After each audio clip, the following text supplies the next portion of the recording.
Hello, everyone, and welcome to this year's final event in the Edmund and Sylvia Morris Lecture Series. My name is Sarah Marshall, and I'm the director of Kent Memorial Library here in town. We are happy to welcome you to this important conversation about the link between climate change and food systems. But first, a few words about the Morrises. Edmund and Sylvia Morris were renowned biographers, accomplished writers, and our neighbors here in Kent. When they passed, our friends Donna and Ben Rosen reached out with an opportunity to design and present a speaker series honoring the legacy of these two esteemed members of our literary community.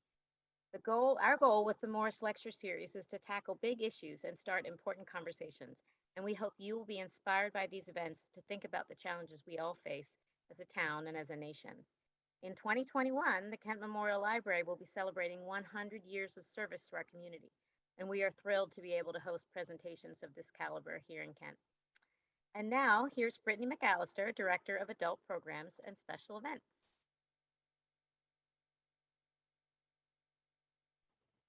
Thank you, Sarah. Hi, everybody. I just wanted to say thank you so much for joining us this evening. If at any point during the conversation you have a question or something you'd like to add, just type it into our Q&A feature at the bottom of your screen, and our moderator will hopefully address as many questions as possible to ask our amazing speakers. And I would love to introduce our moderator this evening. Raj Patel is an award-winning author, filmmaker, and academic. He is a research professor in the Lyndon B. Johnson School of Public Affairs at the University of Texas, Austin.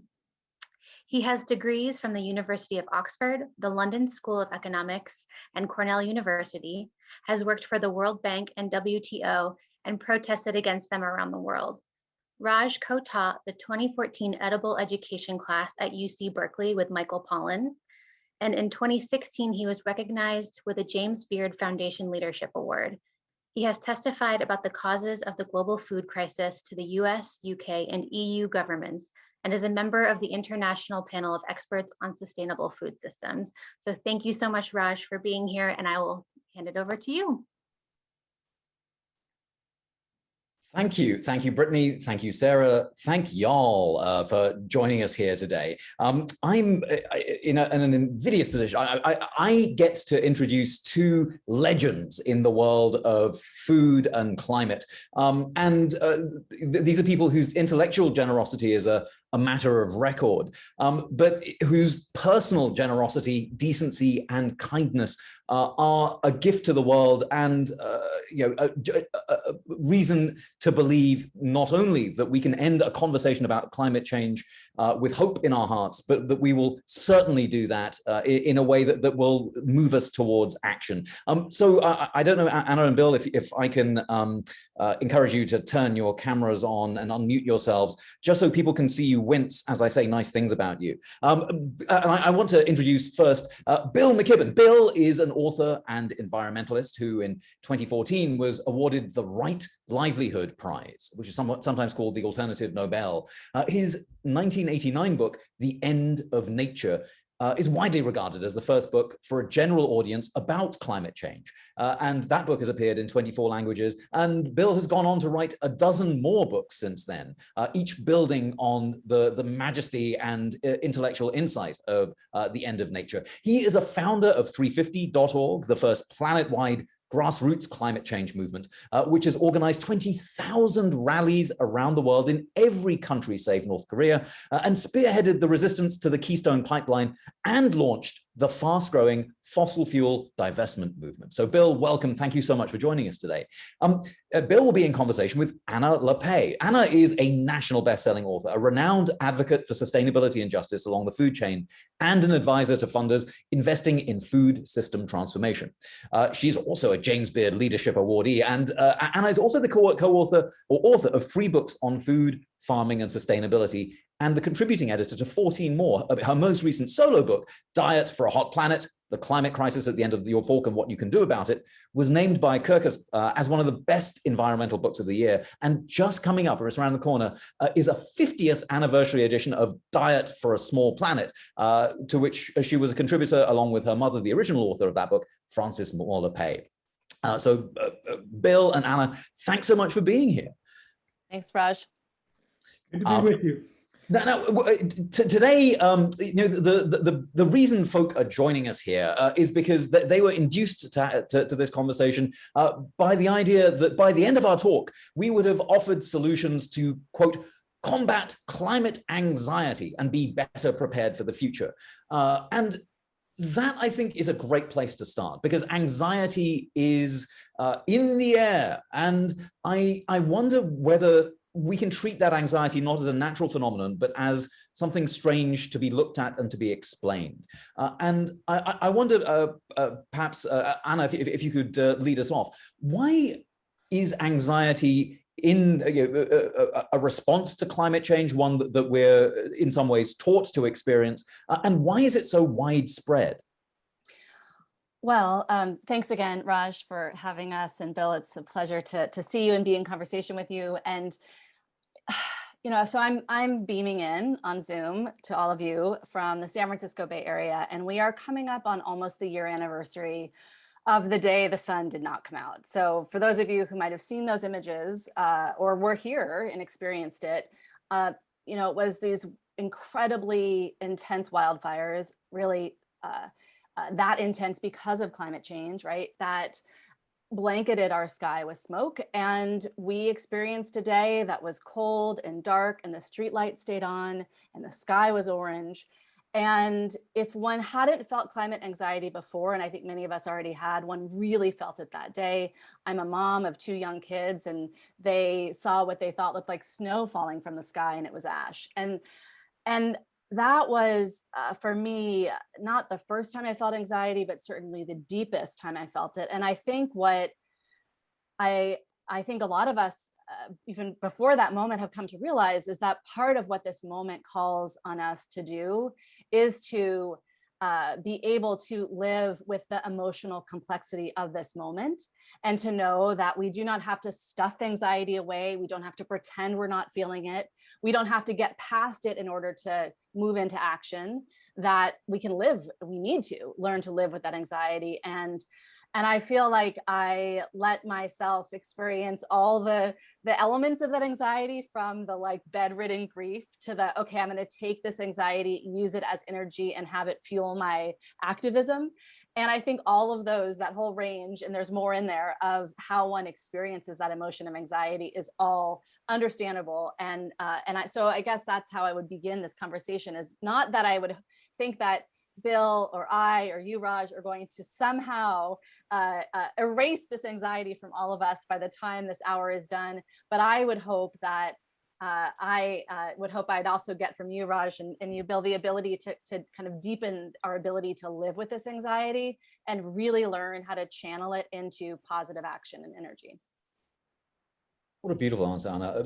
Bill, so the same question to you. I mean, do you see? I mean, obviously you've been studying this for longer than we have, and you've been sitting with this anxiety, or sitting with the sort of complex emotions of seeing the world transform, and also the seeming inability of those in power to do anything about it. And I wonder if you could talk us through, so this anxiety. First of all, what a pleasure to be in conversation with both of you. And let's make clear that this is a 3-way conversation that we're having. Raj knows way more about food than I ever will, and Anna too, and a lot about climate too. And anyone who has any doubts should go look at his most recent movie, whose title is The Ants and the Grasshopper. Did I get the right? Oh, you got it right, Bill. Thank you. There you go. One of the best films about farming, maybe my favorite documentary about farming that I've ever seen. Just a remarkable piece of work. I'm the wrong person always to alleviate anybody's anxiety. My job in the world is essentially a professional bummer outer of people. And this is a very difficult moment for climate, especially as it relates to these questions of food, because the warnings that some of us have been offering for 30 years are now coming true. We had a poignant reminder a couple of hours ago when the National Weather Service declared that the summer that's just ending, meteorological summer is over now, was beat the previous summer of 1936, the worst of the Dust Bowl summers as the hottest we've ever had in this country. And we know what the Dust Bowl meant in terms of food production. And we're seeing that now all over around the world. I mean, as we speak, there are huge shortfalls in grain production across Canada, across much of the Pacific Northwest, Washington State, which is third biggest producer of wheat in the country, across Kazakhstan, across Syria, across almost any place you name around the world. It's not just that supplies, that production is down. It's that our ability to move food around is dramatically reduced. The Paraná River in Argentina, where much of the world's soybean flows out, is so drought depleted that cargoes are being reduced by 60%. Hurricane Ida took out the grain elevator along the Mississippi that handles 9% of the country's grain. On and on and on and on and on. And the thing to bear in mind when thinking about this is what happens when you raise the temperature 1 degree Celsius. And we're on a path, unless we get our act together very fast, to raise the temperature 3 degrees Celsius before Anna is, old person like me. And if that happens, she's not going to get to live in a civilization like the ones we're used to living in. That's just too much. So our hope, our only hope really, lies in somehow limiting the rise of that temperature, not in stopping global warming. That's way off the list of menu items at the moment, but in holding it to 1.5 degrees or 2 degrees, which will be the biggest task humans have ever undertaken.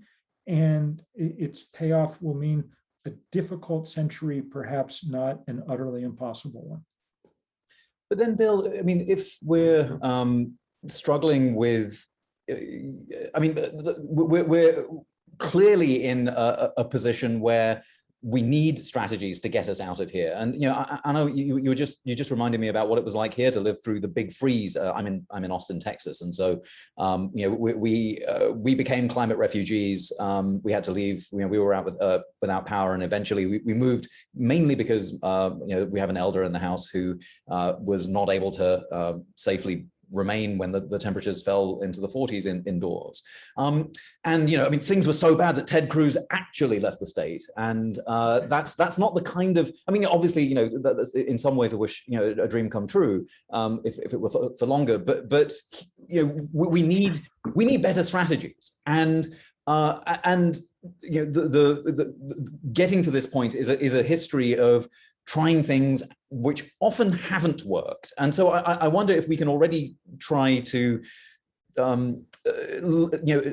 identify what it is that perhaps has worked. So Bill, maybe I'll bounce back to you and then go to Anna on this, but what strategies have you seen that have been successful in this moment? Strategies for addressing climate change, yeah. Well, look, there's no huge mystery here. The problem's caused mostly by burning coal and gas and oil. So you got to stop burning coal and gas and oil. In fact, a reasonable mantra for planet Earth is stop burning things on the surface of the Earth. Coal, gas, oil, wood, biomass, whatever you want to call it.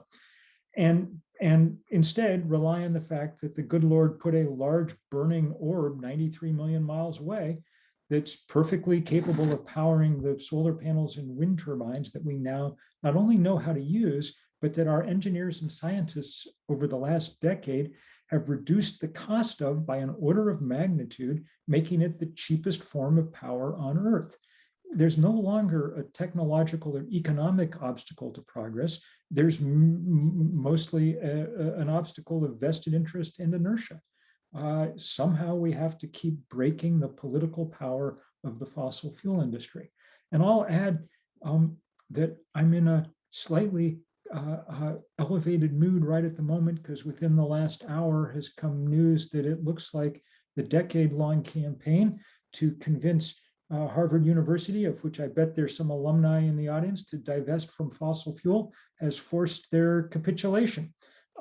It's one more good sign that we're doing what needs to be done. Our problem is not that we can't win this fight, it's that we may not win it in time. the Intergovernmental Panel on Climate Change, the world's climatologists, told us 2 years ago that if we haven't cut emissions in half by 2030, which is now 8 years and change away, then we're never going to meet the targets we set in Paris with such optimism just 6 years ago. This is the last decade over which we have real leverage to change the outcome here. And it's why it's such an emergency. Then, yeah, I mean, if the fossil fuel industry, which is 200 years old, is bad, the food industry, which is 600 years old, but actually maybe longer, is much worse. Anna, this is a succubus on the face of the planet, and they've been burning things forever. What do we do about them? Right. Well, I think, Bill, you put it so well that this climate change is solving climate change is not a technical problem; it's a political one. And it's, I was just reading a paper by a political science professor at the University of Toronto who was talking about some strategies to deal with the climate crisis. And she put it as climate change is not a technical problem, it's a wealth inequality problem. And so I think kind of framing it from we don't need to kind of be desperately searching for a technical fix, which again goes to actually that's a source of hope. We actually have the solutions available to us. That's an amazing gift.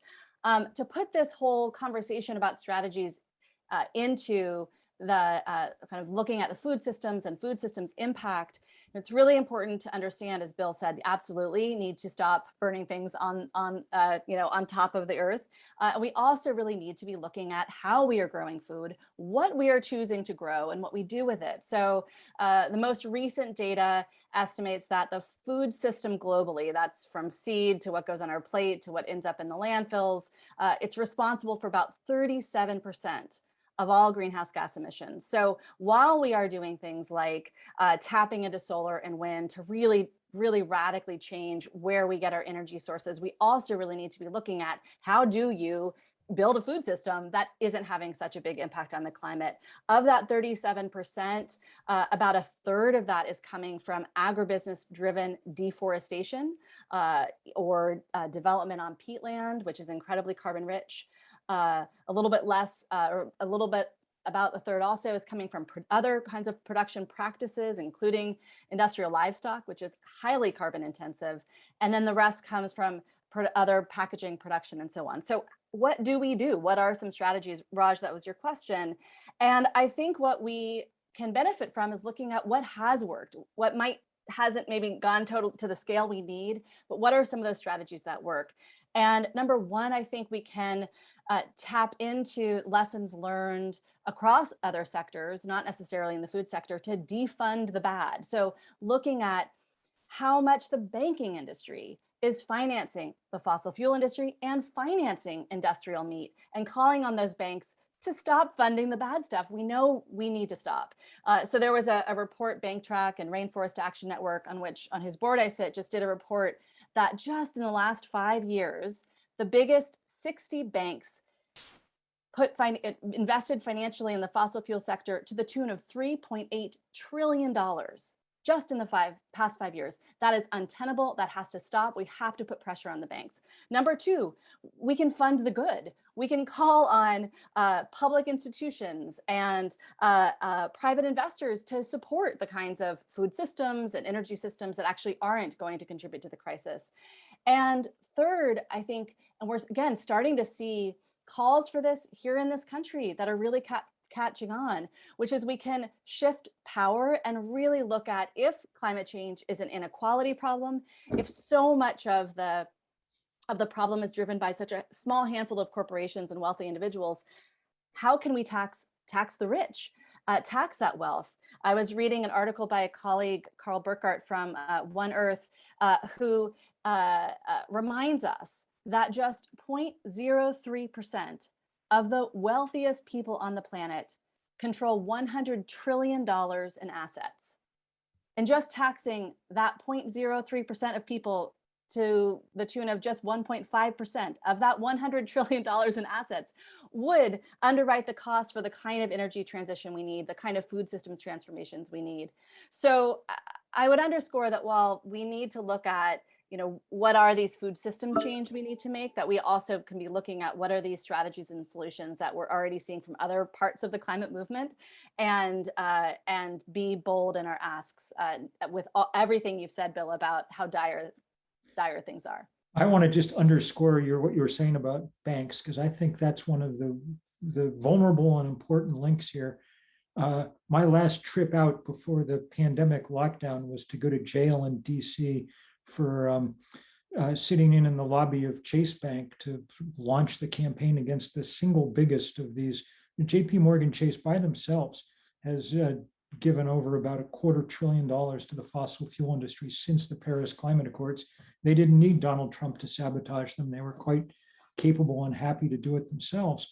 And that campaign is now picking right back up as I guess we're not post-pandemic, but wherever the hell we are, we've got to get back to work. Young people are announcing plans for a big focus on the banks in the course of this fall. And there'll be a lot of the rest of us to back them up, because this is, we fight the fossil fuel industry with things like divestment, which has become the biggest anti-corporate campaign in history. We're at $15 trillion in endowments and portfolios that have divested. But the banks, in theory, should be easier. I mean, Exxon's obviously going to go to the wall for their business. It's the only thing they know how to do is dig stuff up and set it on fire. But, Chase makes a lot of money off the fossil fuel industry, but it's only 6 or 7% of its deal book, They could actually take a little hit and develop some new lines of business. Similarly, the most important thing going on for the next month in any of this is passing this $3.5 trillion infrastructure bill. I was off around Vermont with my old friend Bernie on Sunday, crisscrossing the state, giving speeches. He's been all across the Midwest trying to rouse support for what would be the first real action by Congress on climate change in the 30 years that we've known about this problem.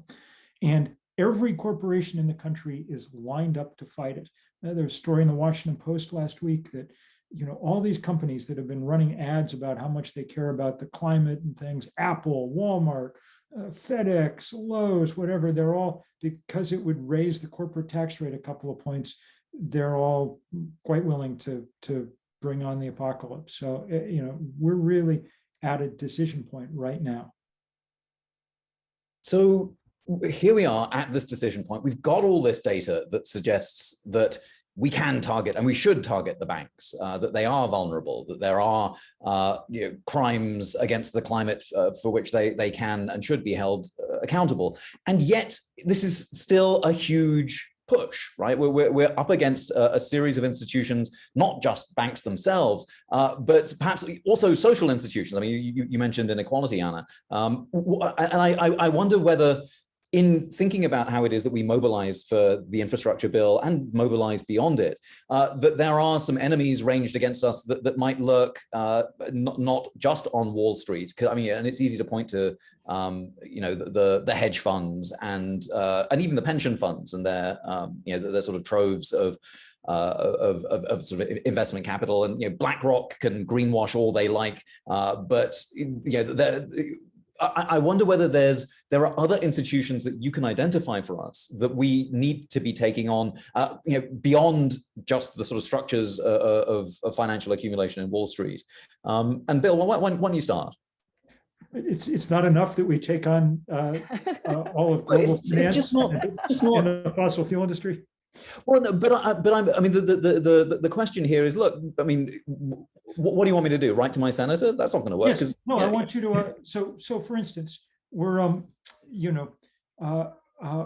we've just formed this, or announced sort of the beginning of the formation of this new organization, thirdact.org, that's going to be organizing people like me over the age of 60.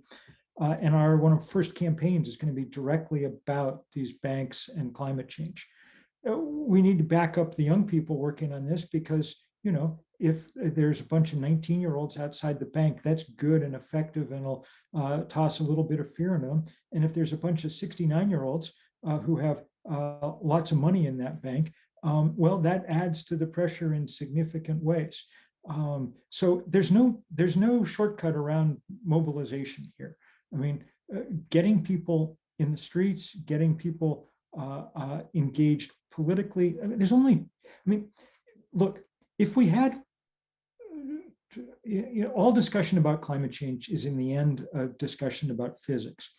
And if we had 50 years to deal with this problem, then we'd have a whole other suite of options that we could be following. But we don't. We have 8 years, as I said. And that means that we're past the point where we're going to solve this one Tesla at a time, one vegan dinner at a time. Useful as those things are and nice as they are, they don't add up quickly enough. So we need to be looking for ways to multiply, not add. We need to be looking for leverage wherever we can find it. And there's only 2 levers big enough to pull that matter. One's political action. So in this country, that means Washington. And the other is financial action. So in this country, that means Wall Street. And my sense of Connecticut is it's a little more closely tied to Wall Street than it is to Washington, though tied heavily to both. So time to be making this argument very strongly about how it is that the role that money is playing in driving the kind of this sort of suicide pact that we've entered into here. Thank you, Bill. Yeah, I mean, the same question to you, Anna. Yeah, well, I really agree with everything Bill said. And I think what was coming up for me as you were talking, Bill, is that, part of what I think also we need to be doing and doing a better job of and continuing to do is to help people understand that there can be kind of multiple targets at once, and to help people see, I mean, just bringing this back to food, which is the lens through which I'm looking at climate at the moment, is to also help people see that so often food is seen as separate from the fossil fuel industry. And the food industry is perfectly happy to sort of not be part of the climate conversation. And when I wrote Diet for a Hot Planet now, which is many years ago, and Bill, you graciously wrote the introduction to it, there was very little conversation of the food and climate intersection, very little conversation that was putting the crosshairs of climate activism on agribusiness, for instance, or helping people understand that, oh, wait a second, pesticides are a petrochemical, and they are, as Sandra Steingraber would say, another branch of the fossil fuel tree. And wait a second, oh, fertilizer production increasingly in the US is being fueled by fracked gas. And wait a second, the whole boom in fracking is there's this whole tie-in to major investments in new synthetic fertilizer plants. Wait a second, we are really talking about one and the same thing here. So I think there's this kind of education we can help people do to not let these industries within the food system off the hook, to put them into the conversation, and at the very same time not fall for the same kind of public relations spin tactics we've seen from the oil industry to try to, now that you have the crosshairs on you, now you're going to say, oh, well, we're part of the solution. Like I just saw, maybe you saw this too, Bill, I just saw Chevron's big bright announcement about how they are going green in this partnership with Cal Biogas, a industrial dairy operator across the state of California. They are now going to take all of that methane waste from those dairy farms and turn it into a perfectly green renewable gas. And isn't Chevron wonderful for doing so? So we have to be really careful, and we have to really keep educating ourselves about these interconnections and the patterns we're seeing in messaging and storytelling, that as these industries are starting to be seen as really what they are, which is part of the problem and absolutely influencing the political landscape, that we really need to keep mobilizing and educating ourselves to make sure that we don't let them off the hook and we don't fall for that greenwashing. And I mean, I love it that actually both of you have talked about the mobilizing that's necessary for us to be able to have these multiple targets, because it's often in the climate change discussions, as you say, Bill, it's like, well, jump in a Tesla, reduce your carbon footprint as much as you're able, and away you go. And this is clearly a political mobilization problem. And I'm wondering whether y'all might be able to just speak to the sort of possible synergies that might exist between the climate movement and the food movement here. I mean, Anna, you mentioned a couple, but I wonder if you might be able to, tell us a little bit more about how it is that food and climate conversations, which do seem fairly siloed, might be more, but might be better integrated. Yeah, well, I think, yes, siloed to a certain extent, but I have seen so much change in a decade in terms of these conversations, and really so much cross-organizing across different issue areas, including food and climate. And I will say there's so many reasons why having a kind of holistic and systems view on the solutions we need to push for is so important. And one of them is that if we fail to do that, we will be playing fossil fuel whack-a-mole. If we fail to take on the industry in all of its many branches, again, that Sandra Steig grabber tree, then we will be playing whack-a-mole. So for instance, a couple of years ago, the Center for International Environmental Law published a report called Fueling Plastics that looked at the fossil fuel industry's trajectory to move into plastics production. And they're lobbying against really progressive plastics bans and plastics regulation across the continent of Africa as part of their opening up that market to plastics. And essentially the message was, look, we have to take on this industry, or there will be this huge new market growth for the fossil fuel industry. And we're seeing similar questions being raised about the expansion of synthetic fertilizer production and pesticides, again, as this way for the fossil fuel industry to shapeshift into different markets. I will say to your question, Raj, about, are these conversations happening in silos or not? Is there cross-organizing? So when I reported Diet for a Hot Planet about 12, 13 years ago, that was trying to help people see that food is part of the climate crisis, part of the food system is part of driving it, but also farmers and agroecology and different food production systems are key to climate resiliency. I was struck at the time that there was not a single large to mid-size environmental organization in the United States working on an agribusiness / climate campaign, except for Rainforest Action Network, which was when I joined the board of RAN. They had followed the money and they saw that agribusiness was making a big play into the rainforest in South America, and they had a big agribusiness campaign as a result. Today, and Bill, I'm curious if you would agree with this, but I feel like almost every environmental organization is weaving into their advocacy some elements around talking about food systems and food production and needing to really build power among food producers. And I would say similarly in the political landscape, we're seeing conversations about food and farming at the national level that connects to understanding that food policy is climate policy in a way that we haven't seen for a long time now. Is that, sort of, has that battle been won? Absolutely not. We have to really keep working to make sure that food policy is actually going to move the needle forward and help us meet our climate goals. But I would say the conversation has really changed in the past 10, 12 years. And has it changed fast enough? No. Do we need to keep changing it? Yes. But has it stayed stagnant? Absolutely not. And I think one of the things that's helped in the fossil fuel fight has been a much clearer sense of where the problem lies. That is, for years, the oil companies did their best to kind of tell us that it was our carbon footprint, until finally, through things like the fight over the Keystone Pipeline or divestment or things, we really were able to start naming Exxon and Chevron and BP. Well, in the world of food policy, the people who write the Farm Bill in the US every year are Cargill and ADM. They're the Exxon and Chevron of food, and there's other players too, the Purdue's of the world or the meat packers or whoever. But these guys have the same kind of political reach, the same kind of political power. They're smart enough not to have, their names on signs along, outlets on every highway. So they're not quite like Exxon and Chevron in our consciousness, but we need to take them on. And one of the ways to do that is the food bill, the farm bill, as it's called, that comes up every couple of years in Congress. And it's always a vehicle just for deploying more absurd subsidies precisely to these guys.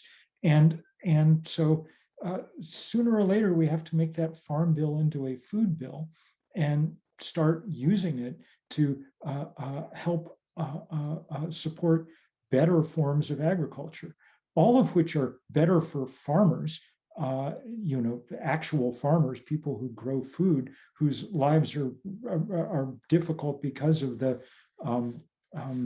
corporate, monopolies across this industry, and all of which are possible. The French 6 years ago passed a law right around the time of the Paris Climate Accords, rewarding farmers who were able to increase the carbon content in their soil. And people have figured out all kinds of clever and useful ways to do that. But it means shaking up practices, and that's going to require more than kind of voluntary effort. If we're going to do it in time, it's going to take real push by people to break the hold of these guys. And in the same way that sun and wind provide at least some chance for more localized control of energy, we need a very different paradigm for our control of our food system.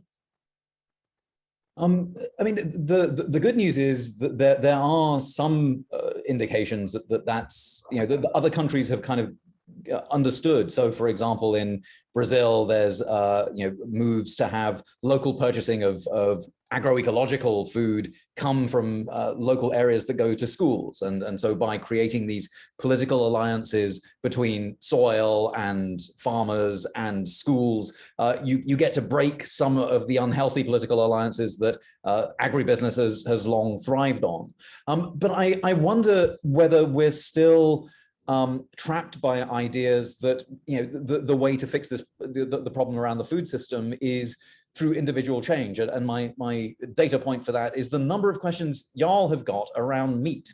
So maybe I can turn now to ask you a sort of synthesized question from a number of the attendees today who are concerned about the way that the meat industry in particular is a vast emitter of greenhouse gases, and are wondering, well, so is the future vegan? Is it that we just have to go and just eat synthetic meat? And is that not just to recapitulate certain kinds of racial capitalism?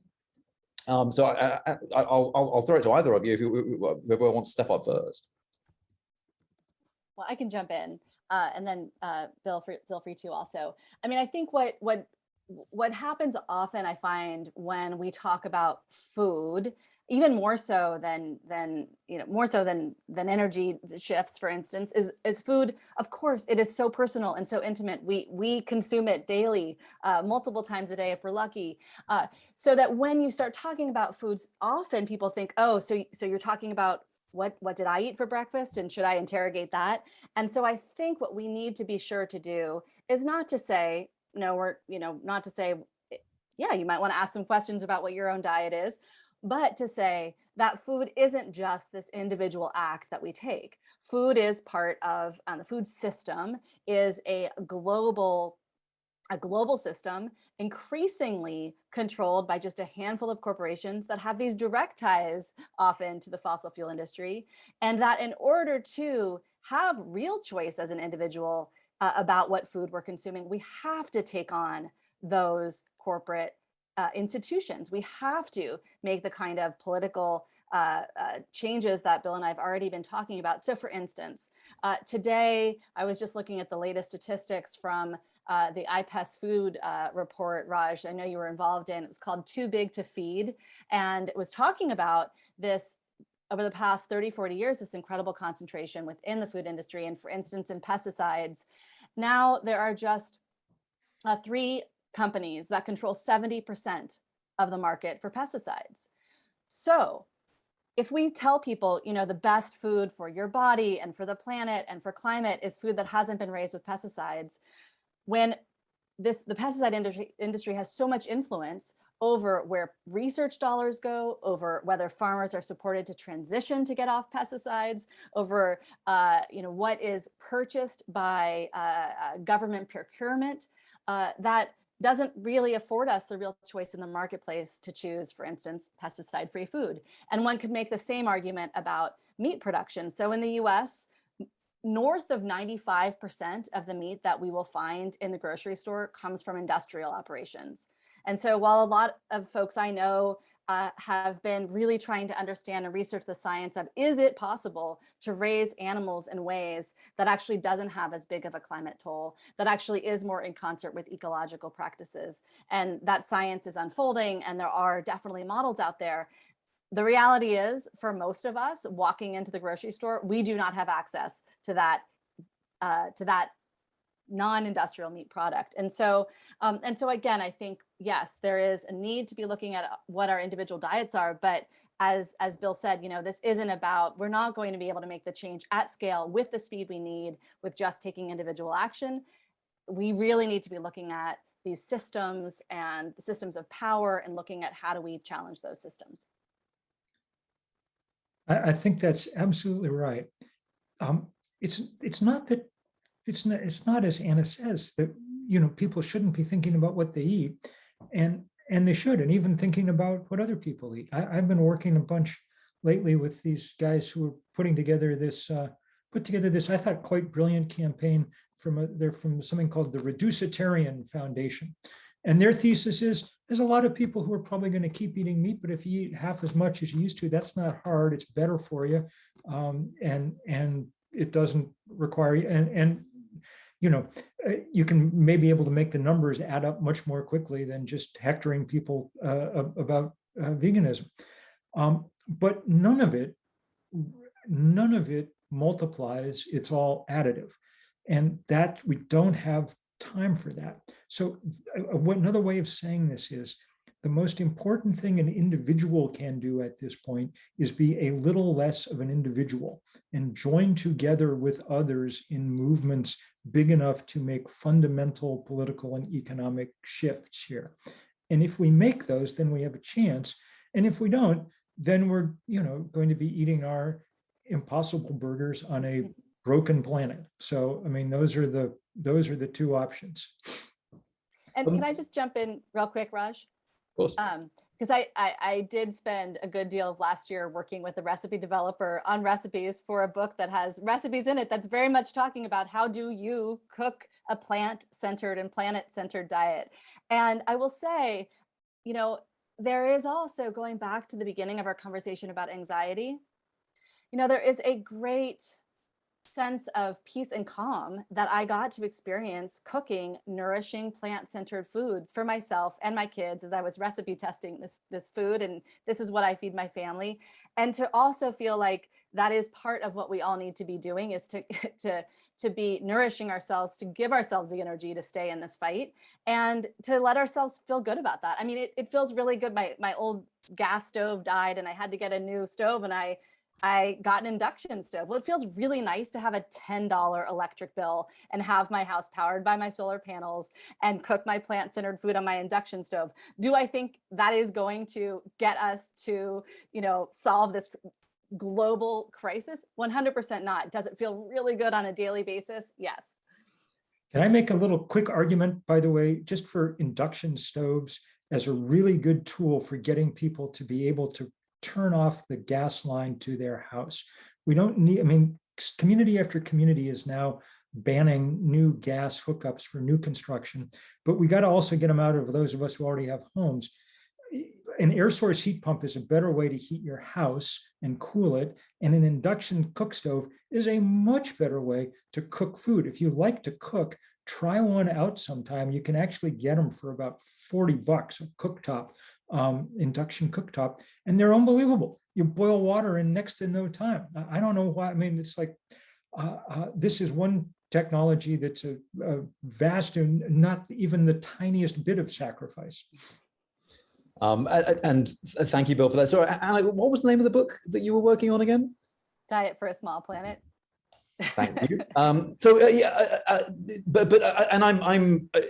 excited also just to get the gas out of our homes because of the toxins and the asthma that's associated with using it. I'm pleased that we're moving towards that sort of domestic arrangement. But let's talk about domestic and local, because there is an overlap here between energy and food. There is a keening for local food and local energy grids. And I'm wondering if well, first of all, what do you think about the movements towards local food and local energy? But also how, at the same time as doing that, we think about our obligations and our responsibilities for things like reparations for the damage that we have caused so far. I mean, we can just retreat into our local food systems and say hi to our farmer at the farmer's market and pretend that everything's fine now.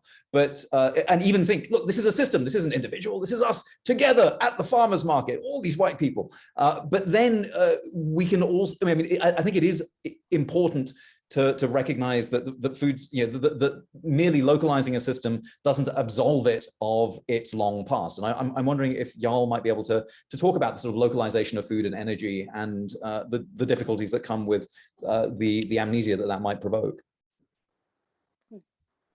You want me to give it a try? Yeah, go for it, Bill. Sorry, yeah.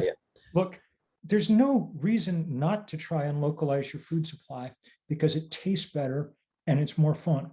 People go to the farmer's market and have on average 10 times as many conversations per visit as they do at the supermarket. So that's good. It's a wonderful way to build community. It obviously makes more sense to support small local farmers, not truck things all over the world. And the stuff that you eat actually tastes a lot like food, which is a big improvement over a lot of what you eat otherwise. That doesn't mean that it's that you therefore get to rest, on your carrot tops. Instead, that's just a good way to fortify yourself for the actual fight here, which is about, as you say, these much larger questions. And in all of these cases, no American is ever going to pay back their carbon debt to the rest of the world. I mean, that's just a mathematical impossibility at this point, but we've got to try. The iron law of climate change is the less you did to cause it, the sooner and the harder you get hit. So right now in Madagascar, they've got a famine because it doesn't rain. It hasn't rained for a long time. Right now across much of the Horn of Africa, because it got very hot and very dry, they had the biggest outbreak of grasshoppers and locusts that people have seen for maybe ever. And these swarms of grasshoppers decimate, state-sized chunks of farmland in the course of a week. So we have an extraordinary obligation. If you really want to see it up close and really want to feel kind of what it means, last year was the biggest hurricane season in Atlantic history. The last two storms went ashore in Guatemala, mostly in Honduras, and did unbelievable damage. We think damage equivalent to about 40% of Honduras's GOP. Farmers there can no longer, there's no bridge or road to get their stuff to market, even if their field isn't under a foot of sand, and a lot of them are now. So what are they doing? They're coming to the southern border of the US. I can't tell you what their legal status is going to be when they get here, but I can tell you their moral status. The 4% of us who are Americans produced more than a quarter of the carbon that's in the atmosphere. If there's a flood someplace and 1,000 people die in some record rainfall, well, 250 of them are on us. So, that's the moral math that we're working with here. Yeah, and I guess I would add as a way in to explore that question, Raj, is thinking about, how to me, the benefit to organizing locally is the extent to which it can scale up and up and up, because as Bill has said, as we've said this whole time, the levers we need to pull have to be so big that we don't have the time for every single locality around the country to make the kinds of shifts that we need to see happen. At the same time, what we have found is cities and counties can be powerful places to beta test policy change and to get policy wins that then you can scale up to the state, to the national. So for instance, a policy that colleagues of mine have been working on since 2012 is called the Good Food Purchasing Program. It was first started in the Los Angeles Unified School District. And the idea is to use the procurement power of schools around food to actually shift those dollars to food purchases that reflect a set of values, including the environment, also animal welfare, also worker well-being, also health, also local economies, not just the cheapest food. And so what LA Unified did when they developed that program was to start really shifting that supply chain for that one district. Well, now that program is across 12 different districts across the country and growing and tapping into potentially moving on the order of magnitude of $1 billion worth of food. Now, is all of that going to this supply chain that would be most aligned with climate? Not yet, but it is a powerful mechanism. And so I would just kind of remind people that, you know, yes, there is the power in going to support our local food sheds and supporting farmers local to you who you want to invest in. And there is power in organizing locally to have these models that can then scale up. So, so it's again, it's not either or, I would say. With all of that in mind, I do want to just sort of press on, you know, the perception that the food movement and the climate movement are, you know, sort of white middle class institutions.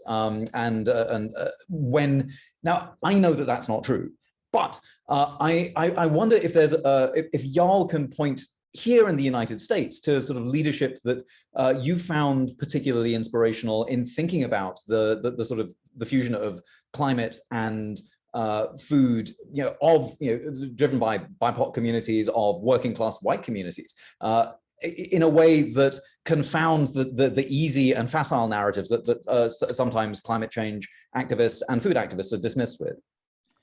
I was just out in Minnesota, helping the folks fighting against Line 3, this absurd tar sands pipeline down through Minnesota.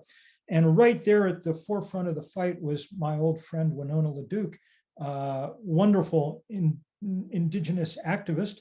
And she was staking her claim against this pipeline on the fact that it was wrecking the wild rice cultivation or wild rice harvest across those beautiful wetlands along the headwaters of the Mississippi. It's a perfect example of this sort of synthesis of food activism, climate activism, indigenous sovereignty activism, just people standing up and saying, no more of this. Yeah, and just to add to that, I mean, I think that, you know, I've gotten this question before, Raj, and talking to media about food issues. And I've said, you know, honestly, the food movement I know is not rich, white, elite people who are obsessed with the temperature of their goat cheese. You know, the foodies that I know, the food movement folks that I know are, you know, incredible leaders like Winona LaDuke. Raj, I think about your co-author of your incredible book, Inflamed, that all of you should read, Rupa Maria, Dr. Rupa Maria, who's been really involved locally here in the San Francisco Bay Area in a rematriation project of actually acquiring land and rematriating it to the indigenous peoples for whom this is their home. I think about leaders like the National Black Food Justice Alliance that have been at the forefront of talking about Black land loss and the systemic racism within the USDA against Black farmers. I think about groups like the Food Chain Workers Alliance. It's just a little over 10 years old now, but an incredible alliance giving voice to food workers, from the farm workers all the way to restaurant workers, and uniting them in a shared voice. I mean, we could go on and on and on. And I know, Raj, you know so many of these people as well. And so I think a lot of it is there is this false perception and a false narrative about who are the real forces and voices behind the kinds of food systems change that we need to have both climate stability and food justice. And it's you know, for me, a huge source of inspiration and hope. Well, and we're coming to that stage of the talk where we have to deliver on our promises of inspiration and hope and ways of managing climate anxiety. And so there was we have a question from an anonymous attendee who is in their 20s and wants to know how to hold the anxiety in one's body at the same time as making these kinds of transformations and also just enjoying life. And I think that this is important because I mean, burnout is a thing, and you know, I don't know, frankly, how both of you are so able to be everywhere, doing everything, and reading and engaging and supporting and lifting up, and not keeling over from exhaustion. So how is it that y'all are able to both enjoy and hold these anxieties? And perhaps if you might be able to offer a way out of the problem of anxiety and climate in a way that can send us off, I think we'd all be very grateful. Well, let me tell you, one of the ways I think Anna does it, and beautifully, which is cook and eat delicious food. Look, one of the things that happens when we start talking about food is everybody gets, worried and so on, that they're, going to be somehow deprived or whatever. One of the great things about starting to think about food and about exploring how other people in other parts of the world eat and so on is that you get to have delicious, you get to pause, a couple of times a day for delicious restorative meal. And you get to spend an hour making it maybe, which is pretty wonderful too. You got to take care of yourself and all of that. That said, let me just say, anxiety is appropriate because we're in the worst cul-de-sac that our species has yet wandered into. There's no way around it. The only real way to manage it is by involving yourself in this fight in a way that makes you feel as if you're making a serious difference. And if you do that, then I guarantee that you will feel at least a little better about all this. And it'll give you, it will give you the feeling that that humans should have when they're rising to the occasion that history presents them. And this is ours. Thanks, Bill. Yeah, so to you anonymous question asker and anybody else who resonated with that question, to be honest, I feel like I have good days and bad days. And on good, I think like all of us, and on good days, I feel like I am able to tap into this kind of vein of energy where I feel like having hope and having anxiety not be my forefront emotion is a form of activism. Look, if ExxonMobil and Dow DuPont and, Kim China Syngenta, they're going to poison farmers and farm workers, they're going to destroy our climate, and they're also going to put me in a bad mood. There is this way that it is part of our calling to say, no, we're not going, this is the only life we can live. I'm only going to be a mother to these kids once, you're only going to be a college student once. The part of this moment is to say, they're not also going to steal our joy. They're not also going to take away, story time with the kids because I'm in an anxiety ball on the bed, So to give you an example, in about 3 minutes, when this is over, I will be logging off and jumping on my bicycle with my older daughter and taking her to her first rock concert, outdoors, masked, vaccinated, COVID safe. But, that's part of it. And so it's, there is this part of me that, again, on a good day can really tap into this energy and really feel like part of tapping into that joy, tapping into life and love and fun is a way of saying screw you to the fossil fuel companies and screw you to the food companies that are poisoning our planet and poisoning our plates, and embracing, this one life that we have to live. And when you get a win, celebrate the hell out of it. You know what? The most advanced part of our food system is our remarkable network of local craft breweries across America. And given Harvard's divestment this afternoon, I plan on engaging with that part of our food system tonight in hefty celebration. So many thanks to both you guys for all the work that you do. And everybody got to go find a way. Raj, tell people how to get to your movie because it really, really is worth seeing. Well, thank you, Bill. And if you go to antsandgrasshopper.org, you'll be able to find it there. I'll stick it in chat in a second. But I just wanted to thank you, Anna, and thank you, Bill, for all the work that you've done. Just, this isn't the first time we've spoken. This isn't the first time you've seeded these ideas. And the fact that we have a climate movement, a food movement that's closer together now than it's ever been is testament to the seeds that you have sown for decades. And I'm deeply grateful, and I know everyone else is in the chat for all the work that you're doing and that we'll continue to do. But you're absolutely right that now it is time to harvest some gratitude, some foam, and here's some okra. Thank you so much. And thank you, Brittany and Sarah and Kent Memorial Library for hosting this conversation. And thank you all for joining us this evening. Good night, everybody. Take care. Thank you so much.